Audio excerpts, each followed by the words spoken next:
Əziz dostlar, hər bir kəs salamlayırıq. Bu günləri kursumuzun rəhbəri Mirzəfər müəllim sizlərdən gələn sualları cavablandıracaq.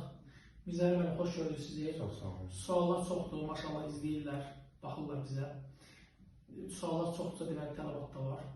Bu bizi sevindirir. İlk öncə onu bilmək istəyirik ki, bizim üçün də maraqlıdır, tamaşaçılar üçün də yəqin maraqlılar. Elektrik sahəsində karyera qurmaq istəyənlərə nə kimi tövsiyə edirsiniz? Mən də hər kəs salamlayıram.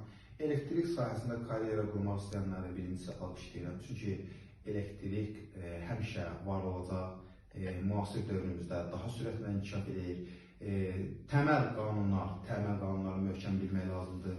Təməl möhkəm olandan sonra bu sahədə inkişaf etmək daha yaxşı olacaq. Bizim karyera sahəmiz, yəni energetika sahəsi həqiqətən çox inkişafa açıq sahədir və artıq energetika sahəsi özündə avtomatikanı IT sahəsində cəmləyib. Bəzilərinin təsəvvüründə elektrik montöru, lampa açıb dəyişən, rozetka bağlayan, belə deyək də, sadə işləri görən bir peşə kimi qalıb. Biz istəyirik ki, buna bir aydınlıq gətirəsiniz. Ümumiyyətlə, elektrik montöru nələri bilməlidir, getdiyi bir obyektdə işləyir, nəyə fikir verməlidir? Əslində çox gözəl mövzuya toxundunuz. Elektrik montöru, yəni sinonimi bizdə elektrik texnikidir.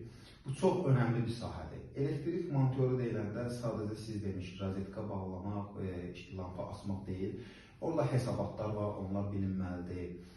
Avadanlıqların parametrləri düzgün təyin olunmalıdır. Avadanlıqların birkalarının oxunması, hesabatların aparılması bilinməlidir.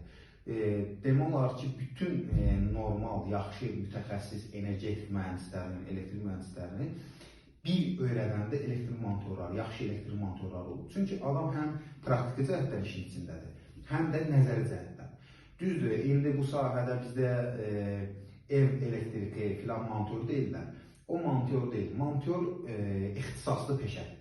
İxtisaslı, yəni hər hansı bir təhsilini almış, bu sahədə praktiki və nəzəri nümayişdə göstərilmiş şəxs personaldır. Çox soruşulan suallardan biri də tələbə deyir ki, mən gələrəm kurslara 2 ay iştirak edirəm və 2 aydan sonra məni işdən təmin edirsinizmi? Ümumiyyətlə, haqlı bir sualdır, əslində maraqlı bir sualdır da. Yəni, adam vaxtından sərf edir, müəyyən qədər vəsaiti gedir, pulu gedir. İstəyir ki, o qarşılığını geri alsın. Onu bizə geri alır və bizim kurs təmin edirmi onun işdən?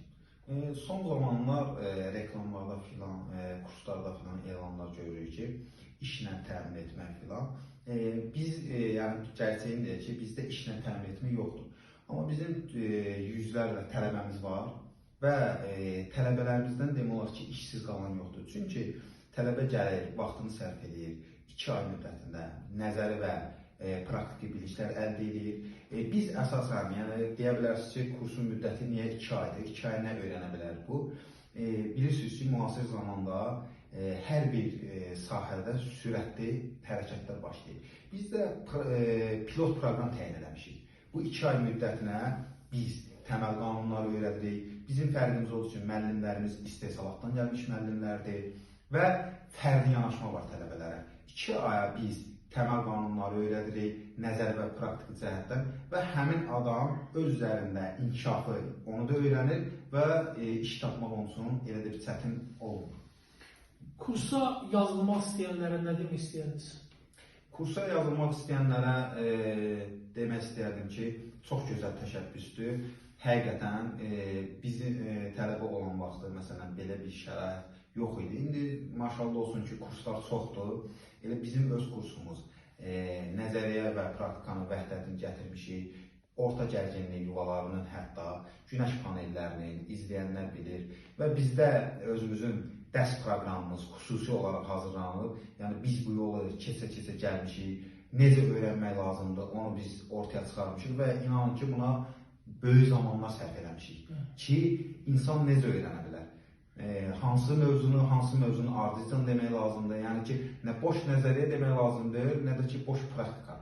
Ona görə mən alqışlayıram həmin kursa gəlmək istəyənləri, öz peşəsinə hörmət edib, zaman ayıranır, maddi cəhətdən təbii ki, xərcləri çıxır və inandırım ki, bəhrəsini görəcəklər. Çünki bizim sahə çox geniş sahədir, əvvəldə qeyd elədiyim kimi, bu sahədə hər gün inkişaf var və biz inkişafla ayaqlaşmalıyıq. Əgər yaxşı mütəxəssis olmaq istəyiriksə, biz biliyimizə önəm verməliyik. Bəli, çox sağ olun, bizə hörmətli. Siz sağ olun. Əziz dostlar, əgərləri sizə də sizi maraqlandıran suallar varsa, qeyd edə bilərsiniz rəylərdə. Biz də Mirzə Hörmənlə bir yerdə yeni bir video hazırlayarıq. O suallarınıza cavab verməyə hazırdıq.